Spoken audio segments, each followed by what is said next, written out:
Welcome to another edition of the Paranormal Zone. I'm your co-host, Tom Spitalere, and I have Bob back here today. Welcome back, Bob. How we been doing? Nice to be back for a while. Yeah. So we had a lot going on. Paranormal slowed down, but it really hasn't, Bob. I got to talk to you off air. We may be having a case in a couple weeks coming locally in Massachusetts. Oh. Yeah. I just got with everything going on with the Buttonwoods Festival of Trees, which I run that whole committee, and we're finishing up this week. So today, Buttonwoods Festival of Trees is open 12 to 8. Tomorrow, 12 to 8. Friday, Saturday, 10 to 8. And Sunday, 11 to 5. And then we're done.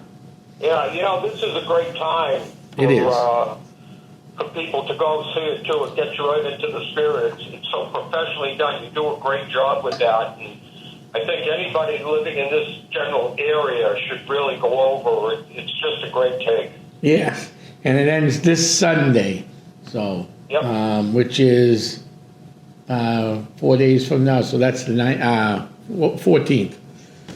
So we draw on December 14th at 5 o'clock, 5:30, whenever we're done. But today's show is going to be an exciting show. So we weren't sure what we were going to do, and it's been a fun week with the car. Oh, by the way, the check engine light came on and went back off again. So for the viewers at home, it looks like I'm going to need some major work done on the car coming up, which once festival's taken care of, we'll get the work done. But never pleasant. Never pleasant. So we're running a little late this week, but Bob calls me the other day and goes, I found this great guy the other day. Okay. What's he do? He told me. I'm like, oh, that's great. His name is William H. Mcdermott, 1832 to 1884. One of the earliest spirit photographers who worked in New York City, and he's from Massachusetts. We just don't know where yet. Haven't figured that one out. It just says Massachusetts on everything I ever looked up the last 48 hours. So Bob's going to get into this, and it's a real interesting story because it also ties the circus into this. Yeah, it does. Yeah. I mean, we got a circus going here, Bob. So without further ado, Bob, let's get talking on William H. Mcdermott or Mcdermott. Mcdermott. Yeah, okay. Mcdermott is the pronunciation. Yeah, and you're right. I when I came across this subject and I started to research him, the ties to 1840 to 1860 in that range, because, of course, remember now, throughout this presentation, you had the Civil War. Correct. And I know that today, the Civil War battlegrounds are producing all kinds of photographs with spirits in them. Correct. Lay people have taken just a photograph of a battlefield and saw 2 or 3 Civil War soldiers. In fact, we're not going to mention names because we didn't get permission to use their names, but you and I know people who've gone down to Gettysburg and post pictures on their Facebook page. That's correct. So it's interesting how that does tie into this gentleman, William Mcdermott. But anyways, he was a photographer back in and around 1860 when photography was in its infancy stages, as you know, Tom. I mean, they took one picture, that was it. And, it was tough to do selfies that we know about today. But it's interesting because he took a picture as a test to see if he could do this, because it was a hobby. Right. And in the picture was a lady, and when he developed this picture, now this was a long developing process, which our younger listeners will understand, right? Because today you take instant pictures with your phone and cameras today, but when it first started, they actually had to go through a whole process where they took the photograph, the negative, and had to put it through all kinds of chemicals that they would dunk it into and then hang it up and let it dry, and it was quite a process. So you have to keep that in mind throughout this talk here this morning, because that's how photography worked back then. Anyways, Mueller took this picture as a test just to see if he could do it and whether he'd like it or not. And what came out of that test was the individual that was sitting having the picture taken there was a spirit in the picture standing behind this individual. Yes. When Mumler developed it, he saw this, and he got back to the person that he took the picture for, and the person recognized the spirit as their grandfather. And he really couldn't explain it. He told people about it. His assistant was there.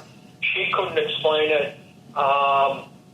However, that's how it began. And he started taking multiple pictures. Now, interesting side note to this is that he would charge people $10 to take the photograph. Right. You have to remember back in 1860 $10 was a ton of money, a lot of money. Right. It was probably equivalent to a couple $100 today. So the people that were having, and this is important because the people that were having their photographs taken tended to come from high society and more wealthy families than just the average Joe, off the street. Right. So it began, and as he took pictures of people, more and more spirit showed up. And the history is that most of the people that he took the picture of, and then a spirit was in the background, could identify who it was. So you have to ask yourself the question, how would Mumler doctor that picture when he really didn't know the person or the person's family that he was taking the photograph? Correct. Hey, Bob. It begs that question, Tom. It does. Bob, just to let our listeners know all over the world, $10 in 1860 is worth $390.33. I just looked it up. Yeah, that was a ton of money back then. Right? Oh, that was a real ton of money back then. Yeah, and even $300 today is a lot of money, but it's more accessible today than it ever was back then. So he started in Boston, Massachusetts, with a studio. And it caught on very quickly. And one of the reasons it did, and we can talk about this because you have a lot of background in this history, that spiritualism was really just starting to come in to view. Yes. People were starting to go to mediums back in the 1800s. They were really starting to pick up the popularity. So this was questioned about Mumler. Was it just a coincidence, or was it the spirit world really starting to activate itself? So, hold on, I want to let you guys know something. Yeah. I did a little bit more digging while we were on the air. So we said $393, 300 some odd dollars and 53 cents. The average income for laborers, farm hands, might bring home an average of $250 to $300 annually. Skilled tradesmen would be $400 to $700, and that was back in 1860.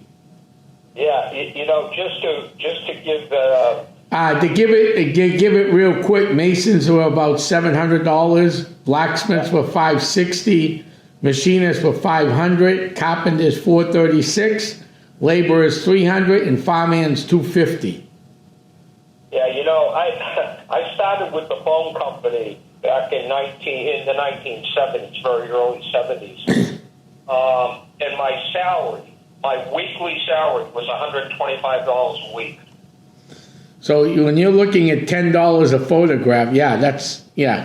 Now think about that, $125 a week, and we were in a field, in a profession, if you will, that was kind of on the high end of because the phone company paid very well, but it was on the high end of an average salary at $125 a week. So you can understand that back in 1860, what $10 was worth. Mm-hmm. But what happened to him was that people started to challenge what he was doing. They kind of, which we see all the time. We see it today. I call it bias or discrimination, but people look at the paranormal. Some understand that it's real, and but there's other people who look at it with disdain. So the people that didn't believe in spiritualism back then started to call him a fraud, that he was doctoring these pictures, and the heat got so heavy in Boston about this that he eventually moved to New York. He went to New York City, opened up a new studio, and it caught on in New York almost faster than it caught on in Boston. More money. More money, that's correct. So what happens is that the police at that time thought it was fraud, so they sent in an individual male who went in under a false name and, of course, never told them his credentials, just wanted a photograph. Mumler takes the photograph, and lo and behold, is a spirit in it, an older gentleman standing right behind the other guy that was having his picture taken. So when they developed it and showed it to him, the cop thought that it looked very much like his grandfather, but he couldn't be sure of that. Right. That's what led to the first indictment.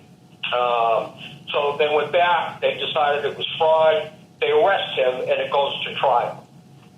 During the trial, they bring in all kinds of photographic experts that are in the field.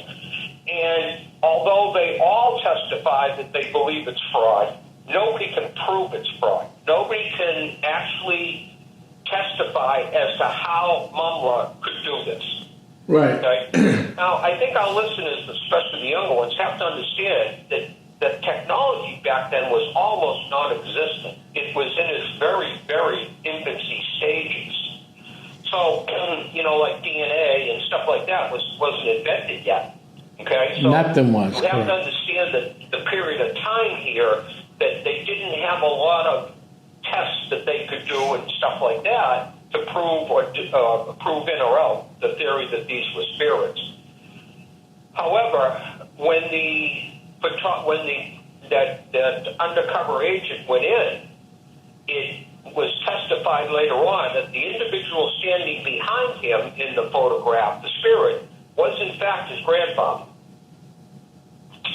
So it begs the question, how would Mumler know who that gentleman was in his relationship to the person he was taking the picture for when he didn't even have an accurate name to go by? Right. He really believed this was John Doe, for example, right? Mm-hmm. So how would he, number one, know that? Number two, how would he get a picture of this guy's grandfather? Now, you've got to go back probably 50 or 60, 70 years before 1860. Which photography was not even around. That's not even around then. That's correct. So how would he do that? And long and short, a very long story short, after all this testimony, they bring in the gentleman that owned Barnum and Bailey Circus. Yes, there's credibility. Yeah, it is credibility. And they bring him in for that reason, Tom, interesting enough, to testify to how you dupe the public into believing in magic and all the other stuff. But his testimony falls short, and Mumler is found not guilty. They couldn't convict him on poor evidence. After this, he kind of fades away a little bit. Yeah. History doesn't track him too much beyond this particular trial. Albeit there is some stories that he continued to take pictures, but on a limited basis for a very limited audience. So that our listeners can certainly Google William Mumler, Mumler, right? Yeah. And you might want to put photographer in your search engine, and that will bring up a lot of information on him. Bob, before I looked up the year so our great listeners know what we're talking about here.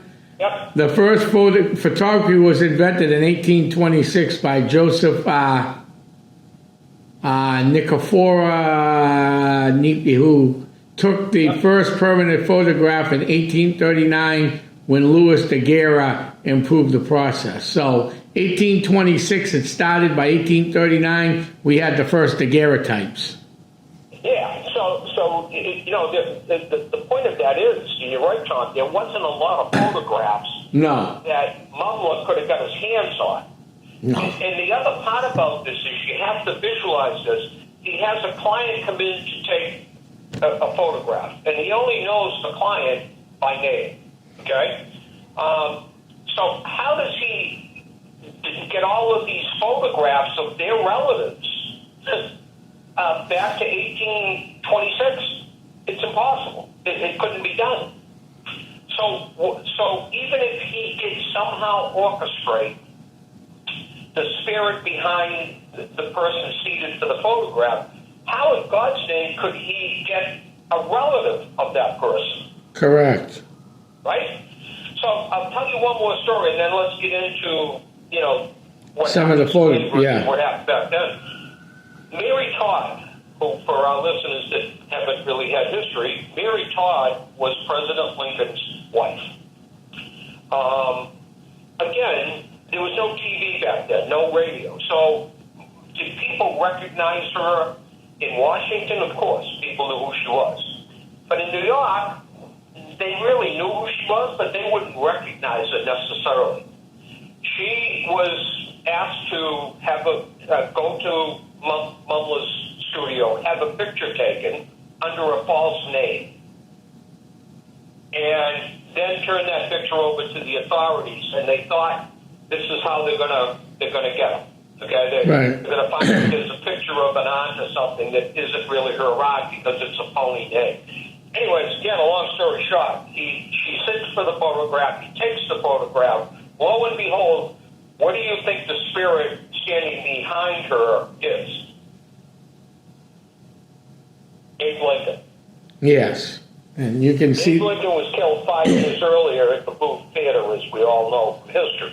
Right. So here is Mary Todd sitting for a photograph that they think that at least Mumler thinks her name is Mary Smith.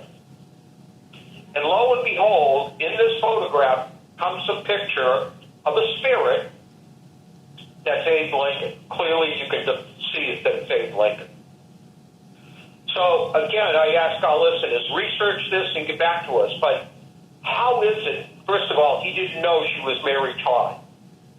Okay, let's take this a step further and say, well, he might have found out she was Mary Todd. Okay, let's assume that for a second. Correct. Where does he get the picture of Lincoln that quickly now to superimpose on a film that the technology has not been invented to do yet? Right. I mean, I got to tell you, I mean, frankly, with today's technology, Tom, it's much easier to use fraud, frankly. I mean, with AI and everything else going on today, let's face it, you can Photoshop anything you choose to. And you know what? Unfortunately, it happens, and it happens a lot. I'm not denying that. But he didn't have those kind of technologies back then. And from 1860 on till today, nobody has disproved that he did it fraudulently. Right. I think it's an amazing story, frankly, because it drives to what we deal with today, frankly. You and I have virtually hundreds, at least, pictures that we have taken over the years that something appears that we can't explain how or why. Right. And certainly, in both our cases, most of our evidence was of some sort of a spirit or a shape of a shadow figure or something like that. So here we are, 250 years later, and we're still experiencing the same thing that Mumler may have, to qualify this, may have experienced back then. Right. So it's too coincidental for me. Oh, it is. And number two is that all these years, nobody has disproved that. So I go back to pictures that you and I have taken. I go to our favorite spot, Sandown Meeting House. But the pictures that we've taken in the Sandown Meeting House, that you and I couldn't orchestrate these pictures anyway by photoshopping or anything else. So what are these pictures of? there's only one answer. It has to be a spirit. Right. Now, Bob, I buy a lot of stuff. I collect things. I go places.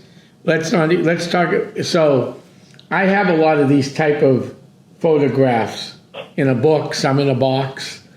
And back then, it's real easy to see. I got a picture, and I'm not sure what war it was. It might be World War I, World War II. It's hard to tell.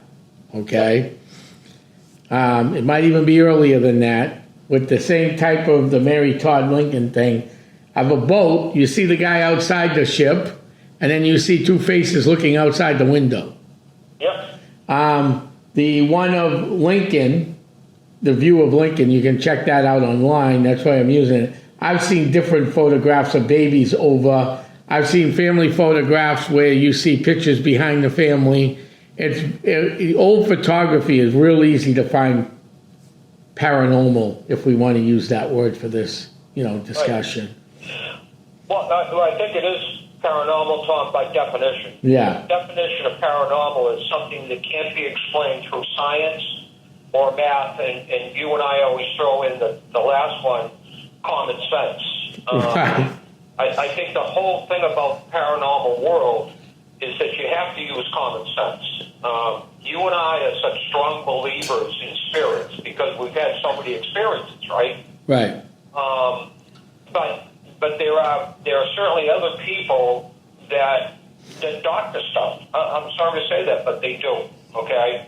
And I understand from a public's point of view, it's very hard to, differentiate between what's been photoshopped and what isn't. I get that. And that's why there's so much doubt surrounding the paranormal today, frankly. Correct. But when you look at the Mumbler situation, this case, it goes back to when spiritualism was just starting. Mm-hmm. Right? So it didn't have a lot of people in it back then. They had a few mediums that were rare, frankly, back then. Today we have a lot of mediums. But somebody has to go back and say, okay, if today's technology allows us to Photoshop stuff, and I think we should note here that you and I have never Photoshopped anything in my life. I wouldn't know how to do it. I'm assuming it's not that difficult, but I wouldn't know how to do it. But how do you explain what Mumbler did for a number of years? Mm-hmm. Well, with today's technology, Photoshop is easy.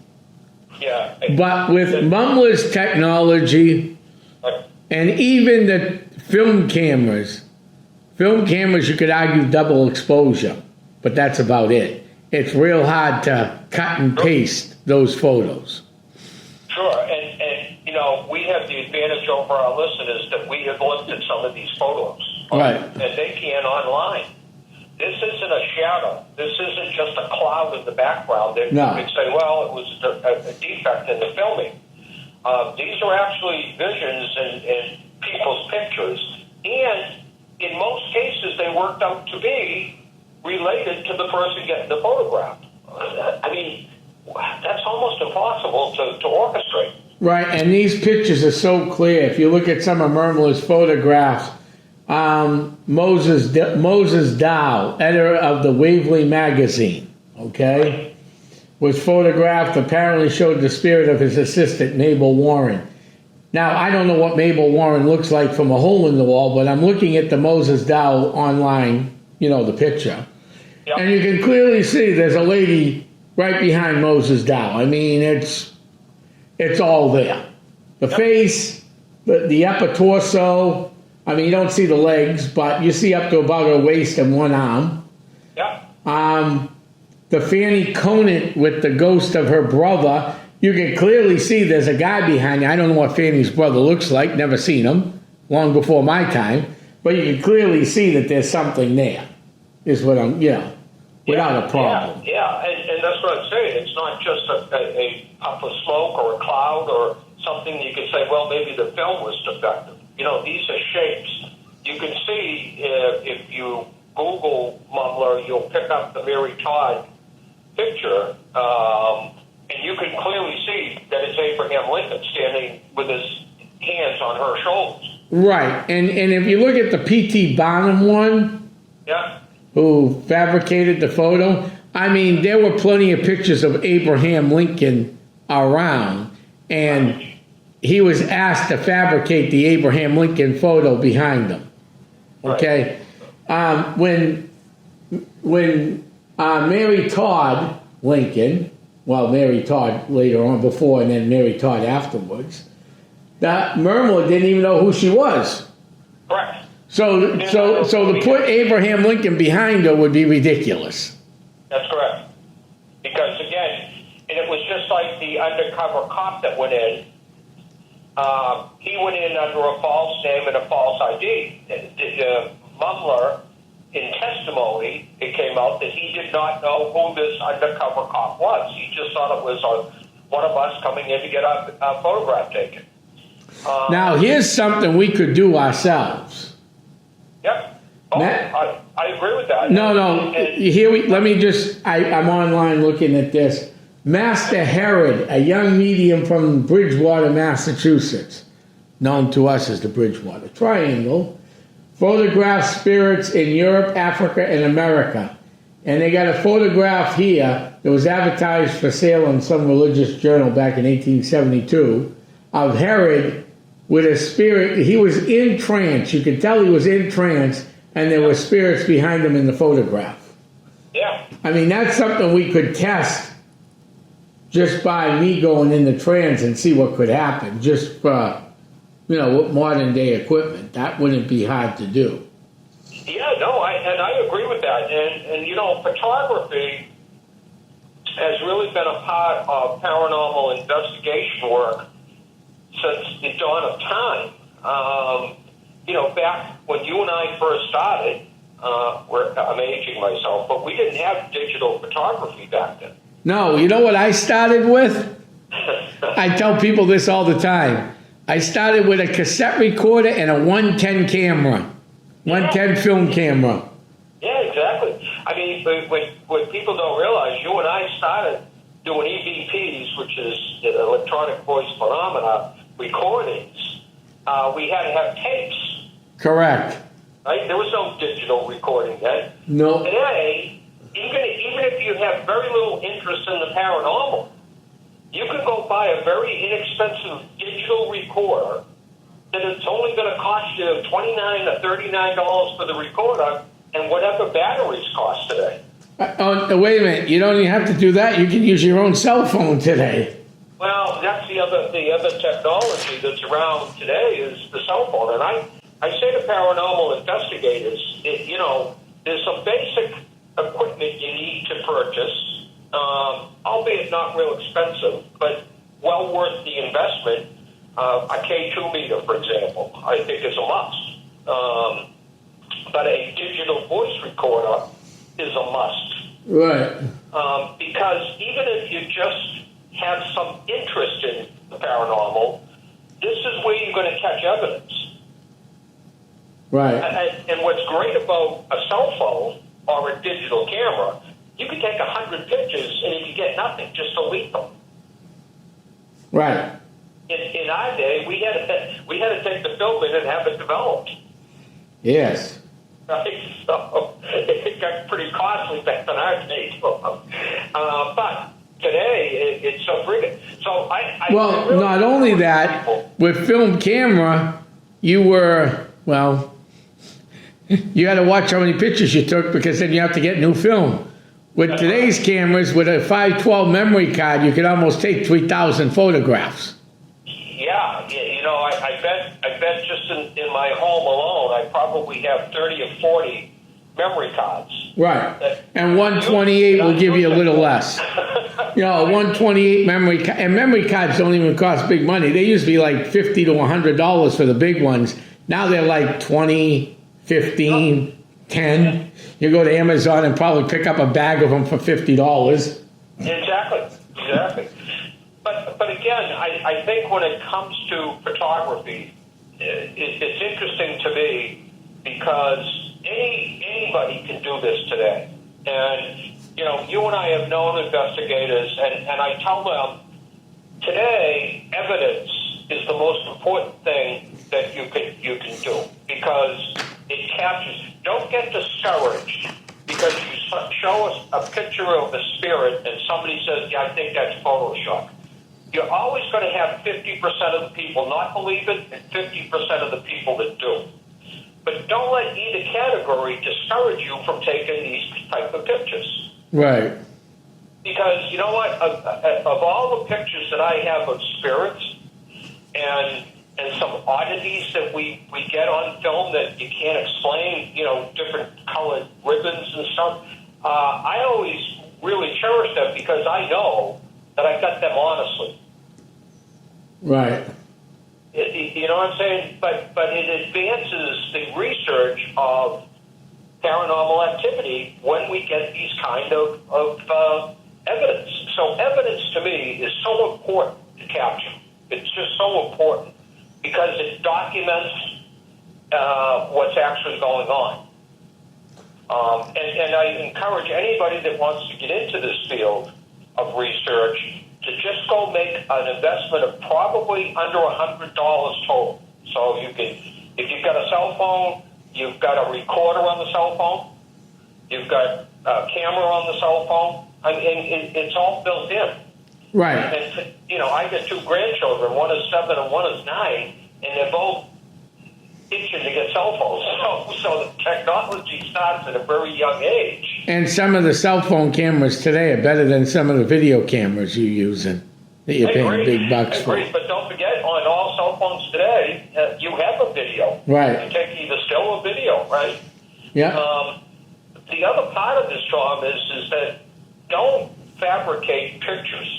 It doesn't serve your purpose or anyone else's. You get nothing for it. And it doesn't service the field either. I tell people all the time that say, I might get into the paranormal. I might want to, come on the team of Essex County Ghost Project.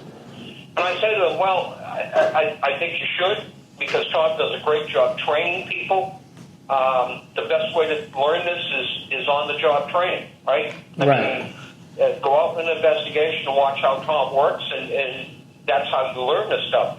But if you don't have the basic equipment, which today is a cell phone covers pretty much everything, but if you don't have a K2 and stuff like that, you're going to miss things that you're going to want to see and really try to learn why. Right. So to me, this Mumla case is just fascinating to me. I'm going to do a little more research on it over the next few days because there are virtually a lot of pictures out there that are sitting in archives about the pictures that he took with spiritism. Right. And now you have to go back again, Tom, and remember, you couldn't Photoshop back then. No, you couldn't. Yeah, so you can't say they were Photoshopped, right? Right. That technology didn't exist back then. I think it was a pretty interesting subject. All right, so they actually, Merville had developed his own process. Correct. And it was called electrotyping, also known as Galvan plastery. It's a chemical method forming medical parts exactly to reproduce a model. The method was invented by Prussian engineer Mozart von Jacobi in 1838. Right. So it's really interesting. This is a chemical process. And, I mean, it's electrifying face fill on any object having irregular surfaces such as engraved steel, copper plating, or wood cut, or form a set type used for printing or metal medallion, statue, bust, or even an actual object for art purposes. Yeah, and a lot of this photography was developed in what they used to call dark rooms. Yes. Because light affected it. Yes, and even when I was a kid and you were a little, you were almost the same age. I'm older than you. We'd have to take it down to the local drugstore, and they'd have to send it out half the time. And then it got a little better where they could put. Now you just bring your memory card into the local drugstore, put the memory card in, and you could pick and choose what pictures you want to print out. Then you just pay for it. Yeah, I mean, when you think about cell phones today, you take a picture. You've also got a library to put it in. Right. Right? So there's no longer printing out a picture and keeping it in your desk drawer. So technology in the world of paranormal has really come a long way. And again, I think even a novice should be taking pictures. And people say, well, I took a picture of my sister, and I didn't see my mom who passed away standing next to her. Well, it doesn't happen that way. It doesn't happen on every single one. No. And sometimes I had this happen we had this happen with you once. Yeah. You did a house, and this was a video. This wasn't still photography, but I'll get to that in a minute. We had a video in a house we did in Hampton Falls. Remember that house? Yes, I do. You caught the picture of a shadow figure in the basement. We time-stamped it, wrote it down. We finished the investigation. So when it was time to go to the video, the first thing I wanted to go see was the video of the shadow figure. We knew where it was because we'd already time-stamped it before the investigation. It was gone. Yep. Which again is again paranormal. Yes. Because we can't explain what happened to that. Nope. And then I can't say where, but you remember I think you guys were there that night. Remember when we used to do trainings at a special location somewhere in Haverhill? Yes. Okay. Remember the night the manager's daughter took a picture of me channeling and my head was over the boiler off my head? Yes. Yeah, well, the next day she went to go get that photograph and send it to me. It was gone. It was eliminated, yeah. So the mystery there is we don't know how spirits work or what really kind of power that they have. Do they have the power to physically go in and erase a pic or a voice recording? We don't know that. There's so much about the paranormal that we as lay people don't know. I'm on the side of government has much more information about a lot of other things that we don't have. There is talking about Abe Lincoln. I think it was Bill Clinton. I don't want to tag him with this, but I think it was Bill Clinton when he was president actually claimed to have seen an image of Abe Lincoln in the White House. And there has been other presidents and presidents' families and security people at the White House that claim that they've seen Lincoln in the hallway of the White House on many occasions. These are well-educated people, of very high profile. So right. if Bill Clinton or Reagan is ready to admit that, then why would we believe he was not telling the truth? There's a guy from Massachusetts that did a talk at one of my Parafests. I'm trying to remember his name now. He's on BZ. He does a Midnight in the Woods now, or whatever it's called. That famous AM show. Yeah, I can't think of his name. He's from Western Mass. He's from the Bridgewater area. Yeah. I can't think of his name, but anyhow, he did a thing on ghosts from the White House. Yep. A talk on ghosts of the White House. I think that was the title of it.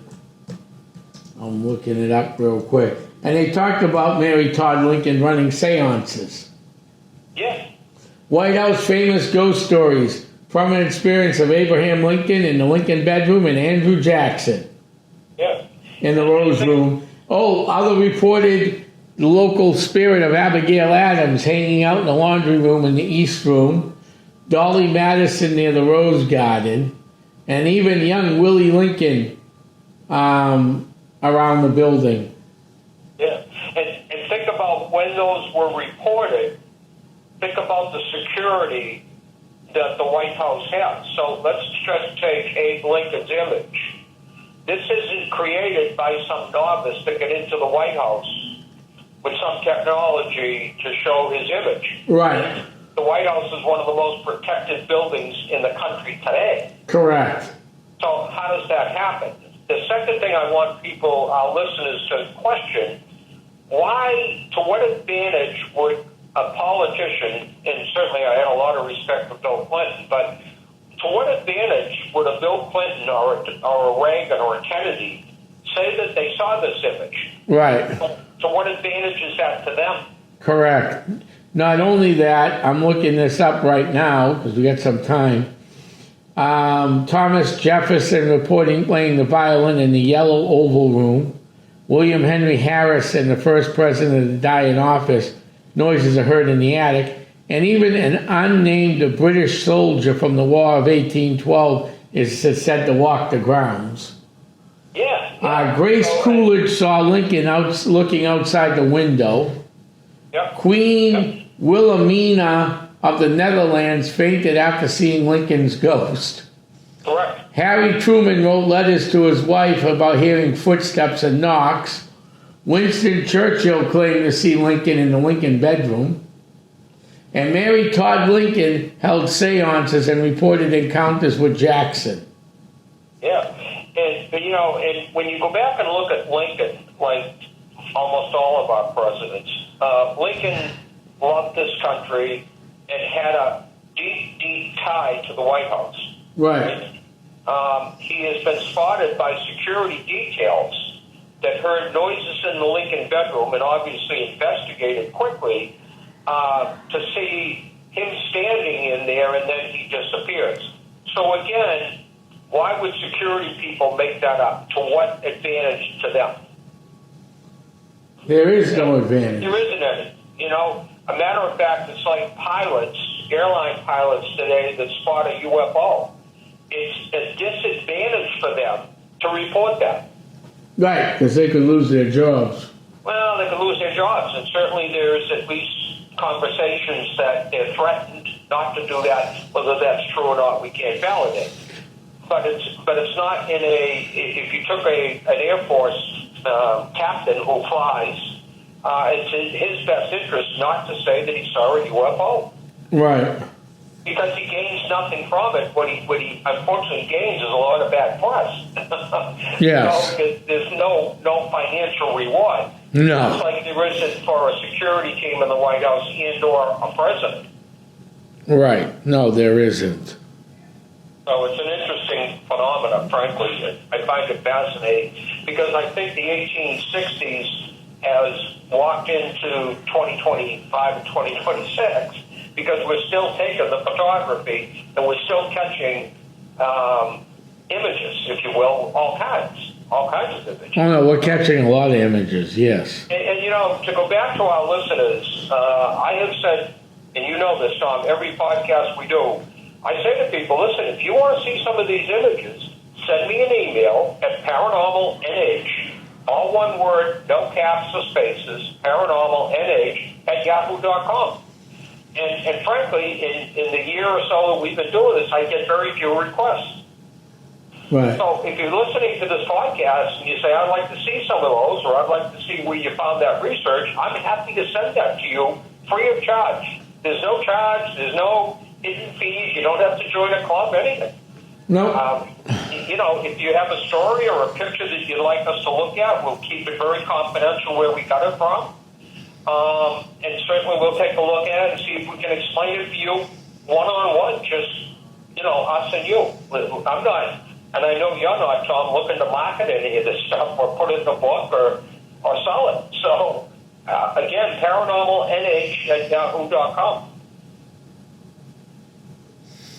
Right. And I think, too, I encourage people that take the other side of this conversation, that they don't believe, that's fine. Send me an email and tell me why you don't believe. I'll tell you what, I have challenged people to do this because we'll put that on our next podcast. We won't give your name out. We're not trying to get you in trouble or embarrass you. But we'll read your email and we'll talk about it. Right. And for the naysayers out there or whoever's out there about the paranormal, between podcasts, radio shows, and already stuff booked for next year, we're winding up about 85 4 events right now for next year. Wow. Yeah. Well, there's no doubt. Everything is. And that doesn't include our major stuff. Some of the stuff we've done already. We know we're doing. We don't have dates for yet. This is just stuff I got dates for. Yeah, and there's no doubt that everything is being accelerated. I think, we saw a peak in conversation about the A3I Atlas. At one point, there was all kinds of feedback about this is a spaceship in disguise. It's heading here for a message. You and I took the position. We did a 3-part series on this. Gave our listeners both sides of the argument. December 19th is coming up quickly here, and that's when it will come in view for people in the United States. So on December 19th, as we told you in our 3-part series, if you have a telescope binoculars, you're going to be able to see what is known as AI3 Atlas. Now, we're still not sure. I'm not sure today. Is this a spacecraft that's coming to Earth to make announcements, like some experts, by the way, scientists have said, or is this really just a comet that's oversized, one of the largest of 3 we've ever seen? Now, December 19th, what time is a good time to go out there and see that? Did we find out a time? I think they're talking very early in the morning, so I'm guessing, and the closer we get, and our listeners should Google this because it will depend on what part of the country you live in, right? Mm-hmm. But I think they're talking between the hours of midnight and 6 or 7 in the morning. This won't be a quick, flyby. I mean, you're going to have some time to see this. Even though it's traveling at a great amount of speed, for us here observing it, it's going to appear to be going a lot slower. Right. So I encourage them to go on Google AI3/Atlas. There is all kinds of data online about where you can see it, how to see it, what you should use to see it. There's even some speculation, John, that we'll be able to see it with the naked eye. Right. Without the use of a telescope or binoculars. I recommend using binoculars, a telescope of some sort. It will just give you a better view of what it is.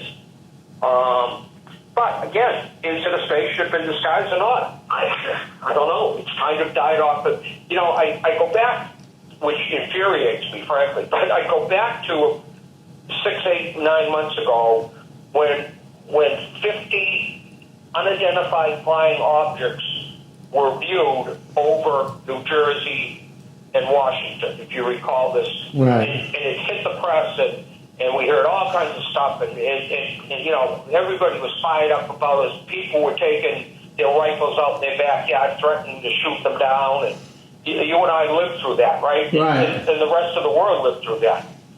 But today, 9 months later, you never hear another word about it. Tom? No, I know. You don't hear anything. No, so you hear nothing about it, okay? So what happens, these 50 objects that were unidentifiable by government standards? They said they didn't know what it was either. Mm-hmm. Our president said that they were looking into it. They had no idea what it was. So we had 50 UFOs, by definition, unidentified flying object, right? That's what it stands for. It doesn't stand for little green men from Mars. No. Because there's an object here, I can't identify what it is. That's all it says. So we had 50 UFOs over New Jersey that people were so afraid they were starting to want to shoot them down from their backyard. And yet, 9 months later, you never hear another word about it. Right. If we don't see that as a government cover-up, I don't know what is that. I don't know what the definition would be. We had this. We had it reported on Channel 7, Channel 5, Channel 9, whatever news stations you listen to. It was a big deal. That's all they talked about for 2 or 3 weeks. And yet, we hear nothing about it today. Why? Right. And it's still out there. And it's saying you're going to be able to see this now through 2026. Best day would be early December, which we're in right now, until the spring of 2026. Visible in pre-dawn sky until it becomes too distant. What to expect? Telescopes or binoculars, if you got even decent pair, they say. Right. Correct. So again, it's the government not following through, not telling us what it was. So what happens? So we start to speculate. And depending on where your beliefs lie, depends on the story that you tell. So I have said right from the start that these 50 unidentified flying objects were some sort of a beta test to see how big a piece of equipment could be delivered to your home via a drone. Right. Because some of them they claim were the size of a small car. Right. So what is Verizon? I mean, if you looked at, Amazon's limitations today. Well, Amazon's limitations are the size of the stuff they have to deliver. That's the only limitations they have. So if Amazon says, hey, we can go deliver a refrigerator to Bob McDermott via a drone, then they've conquered that other roadblock, if you will. Right. And yet, the government doesn't come out and say that. The government doesn't come out and say, well, what we did find out was that this was a test by Walmart, Amazon. I'm not picking on Amazon or anyone else individually. But this was a beta test to see if they could deliver larger products to your front yard. Okay, so the mystery goes away. But the government chooses not to even follow up with it, but wants us to fall in line and just say, oh, okay, it must have been something and move on. Well, some of us aren't moving on. Correct. And they should be held accountable to explain what this phenomena was. No, I agree. So I hate to get off on a tangent about it, but it really bothers me. And I think AI3/Atlas is going to go the same way, Tom. I think December 19th will come and go, and we'll never hear about this again. I believe that with my heart and soul. Oh, of course, that's what's going to happen. Whether it really is aliens from a different, planet than ours, who knows? But I don't think we're ever going to know. I don't. No. I think the government has the ability to close that information channel off, like they did with the 50 drones or whatever they were in New Jersey. Right. So it's sad. It's too bad. Mm-hmm. I think that the government, frankly, doesn't give us enough credit as citizens to be able to handle information. Well, they've done that with ghosts. They've done that with Bigfoot, cryptids. You know. They've done it with the Kennedy assassination. They've done it with a lot of things outside of the world of, by definition, paranormal. Right. And again, when we have a president that says, I believe in transparency, well, no matter what his name or her name might be, then prove it. Yeah, exactly. We've heard politicians say a lot of things when they're running for office. Well, transparency is the delivery of information to support something, right? That's transparency. Good or bad. Right. Good or bad. Doesn't matter if it's good for you or bad for you. If you want true transparency, look at the Epstein files without getting into that in this podcast. All you hear is that everybody's voted to release them. Yet, have you seen them? No. No. Well, let's go to something we can talk about on this podcast. Yeah. Years ago, this president, when he was, he got elected, then he got de-elected, now he's re-elected. That's fact. Yep. Whether we agree with facts or not, that's not for this show, okay? Yep. Yep. He was going to release the UFO files. Yep. He released them. I have the original report. I printed it out online, read it, and we did a show on this on my Paranormal News Hour show before we had the podcast. I think we probably even talked about this on the podcast more than once, too. But they were going to release the truth. Beautiful. Go print the thing out. 126 confirmed sightings since the 1960s. I laughed. There's more than 120. I think it's now up over 200 confirmed sightings. Oh, absolutely. But I'm still laughing at that number. And of course, the big ones like Benny and Barney Hill, the one up in New York, trying to think of the one in New York, the Allegheny ones, none of them are really mentioned. Yep. And again, because they're not going to tell you the truth. That's the key to the whole thing. I mean, we did a show on Eisenhower back in 1954, I believe it was, that allegedly signed an agreement with aliens as to what we would allow aliens to do, and for that, they would give us technology. Right. So the question we've been asking for the last 50 years is how do we go from landline phones to cell phones that you carry around in your pocket and can virtually call anybody in the world, not in the country, but in the world, that quickly? How did we get that kind of technology that quickly? How did Jack Kennedy go from I'd like to go to the moon to going to the moon so quickly? Right. Well, there's certainly a theory that says they re-engineered alien technology for that. Go to the pyramids.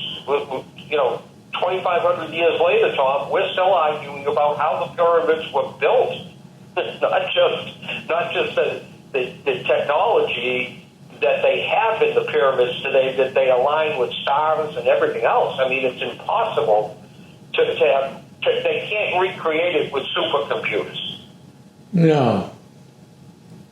So, on we go. But I'm not sure in my lifetime that we will ever be told the truth. I really believe that. I don't think in my lifetime that I will hear the truth about aliens or the truth about spirits. Truth. But I will say that my grandchildren might. Right. I do. I think maybe my grandchildren may hear the truth. And maybe, God knows, I hope not for people that survive this, but I hope that the truth isn't so terrible that we can't deal with it. Right. Because, again, you and I have had priests on this podcast, right? Right. We've had Reverend Mother Mary on this podcast from witches, which is a religion. So you and I have a lot of respect for the other side of the story, and certainly a lot of respect for religion. I don't believe religion and science is two different things. I don't believe that. No. I'd love to hear from a priest or somebody out there that listens to this podcast that wants to get into a conversation, not an argument, a conversation. Right. Because I think science and religion can be hand in hand, frankly. Right. It would be nice to have somebody come on just to talk about it. Yeah, come on. Because you and I are real good at this. I'll listen to anybody's opinions or any conversation you want to open. What I won't do is argue with you. Okay? So don't come on the podcast and tell us that you're crazy, ghosts don't exist, you guys are out of your mind. I don't want to hear that. If you want to come on the podcast and tell me ghosts don't exist, then give me your theory on why they can't exist. And any evidence that you might have. I'll entertain looking at that. I've been on a quest for 20 years to find the truth. I've never said I was on a quest to find the truth, ghosts exist. Only to find the truth. If the truth is ghosts don't exist out there and everything we've seen can't be explained, okay, I'm willing to talk about that. Right. You and I talked about a year ago having a roundtable discussion with the public there. And I still, to this day, think we should get together and you and I are very fortunate to know a lot of really intelligent people in our field. And I would love to see them sit at the table in front of 80 or 90 people at the Sandown Meeting House and have a discussion. Right. And at that table should be a priest or a minister or a rabbi, if you want. Bring in the religious aspect of it. Let's talk about it. I think the public would be right on to hear that conversation. Yes. So maybe for a future podcast. Yeah, no, I think that would be actually a good idea. Well, Bob, it looks like we're coming to an end of this great show. It ends quickly. I'd just like to say to everybody, have a very happy and healthy holiday coming up. Yes. Safe, and it's a great time, Tom, to spend with family and friends and get back some of the civility that we need to have in this country today. Yes, we do. The holidays. Yeah. I want to thank everybody for tuning in. I'm actually heading back to the crypt. Actually, no, I'm heading over to Festival of Trees, not the crypt. But that's all right. We'll be heading back to the crypt tonight anyhow. So I want to thank everybody for tuning in. And we'll see you in the paranormal. Good night, everybody. And Night good all. day. Bye-bye.